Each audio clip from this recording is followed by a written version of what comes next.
What is being done to meet CDC recommendations and state, city, and CUNY guidelines? Okay.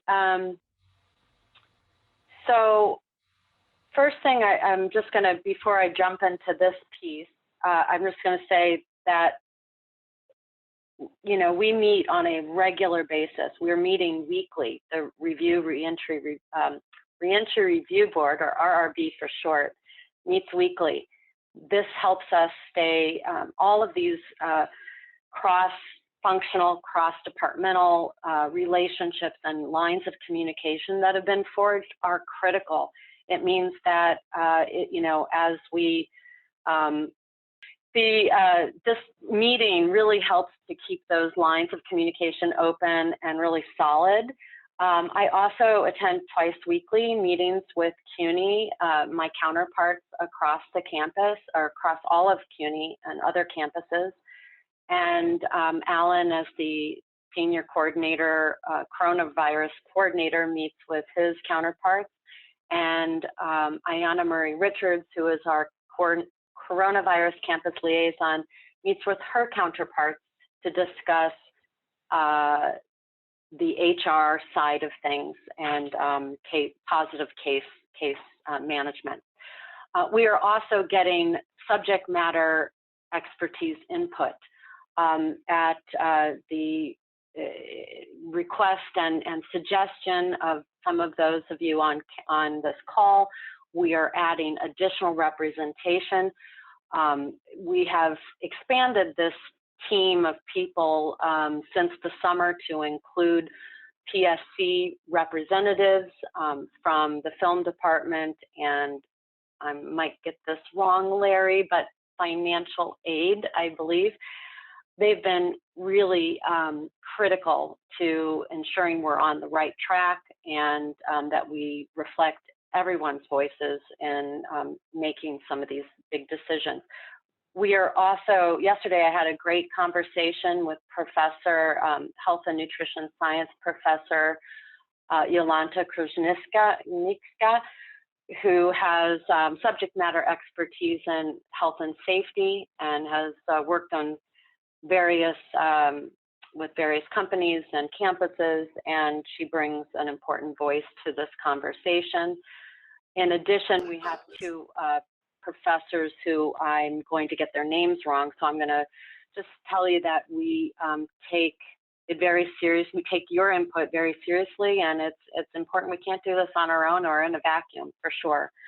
So we've already put in place many of the measures, and it's important to remember the top 4 preventative measures to reduce risk, which we keep getting out through our communications, which is stay home if you're sick, physical distancing, which we do through a variety of ways, but we're going to talk about the facilities piece of that today, mask mandates and wearing a face covering, pushing and supporting hand hygiene, and pushing and supporting easy testing. As you know, back in December, CUNY established agreements with health and hospital to make that easier for you all to get priority testing.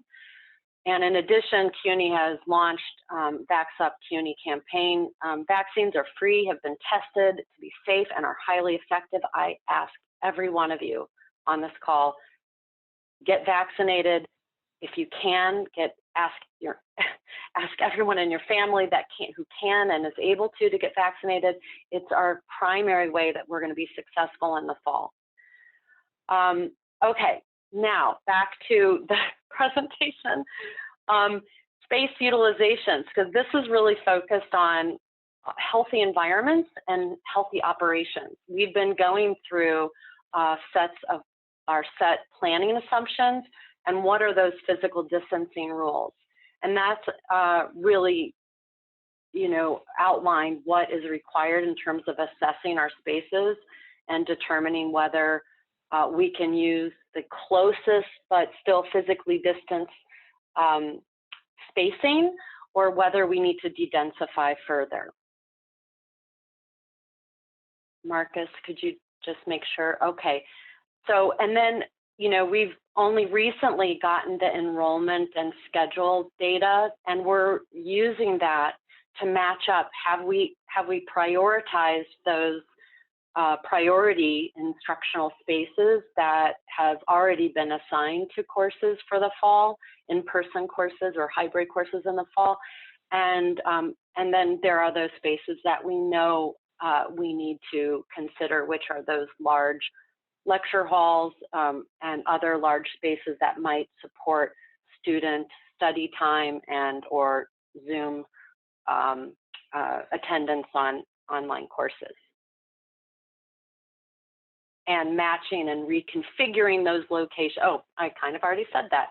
So we can move on to the next slide.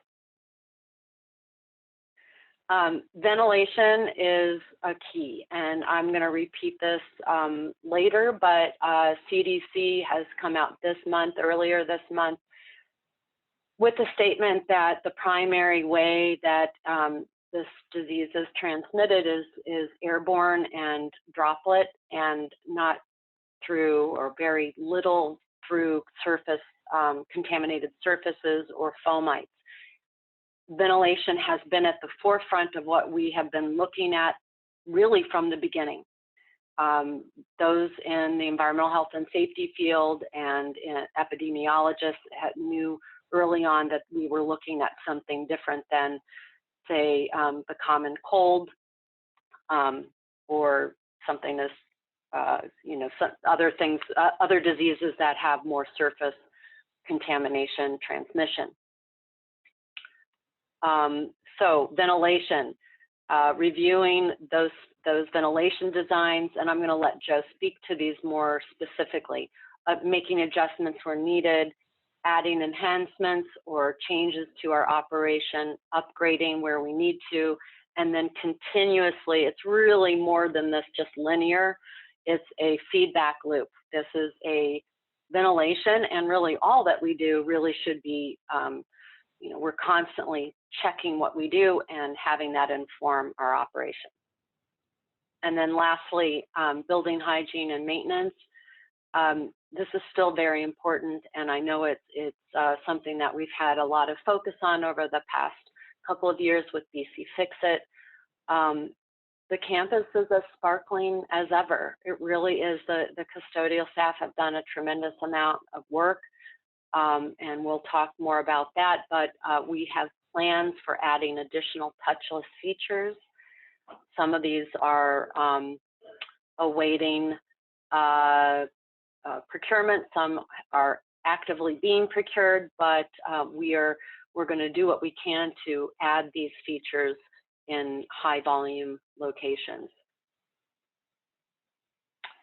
As I mentioned, the custodial staff, these teams have been going through and ensuring that our floors are sparkling, but they are also, and they embarked on this maybe a month ago, starting to do deep cleaning and dusting in departmental offices and other offices. Classrooms received a clean disinfection and seal at the beginning of this, and now they're going back, and certainly before we've reopened any spaces. We have signage everywhere. CUNY is on our campus every month doing inspections. Their focus is often signage. Where we don't have people, we don't have a lot of signage, so we're going to focus on that in the coming months. And the last thing, just as a reminder, there are systems that support occupied spaces like domestic water, our cooling towers, and those things continue to get preventative maintenance. And one of the things that kind of part and parcel of having a building closed down is recognizing that we don't want those systems to sit stagnant. So with water systems, we do a periodic flushing to make sure that we keep things moving.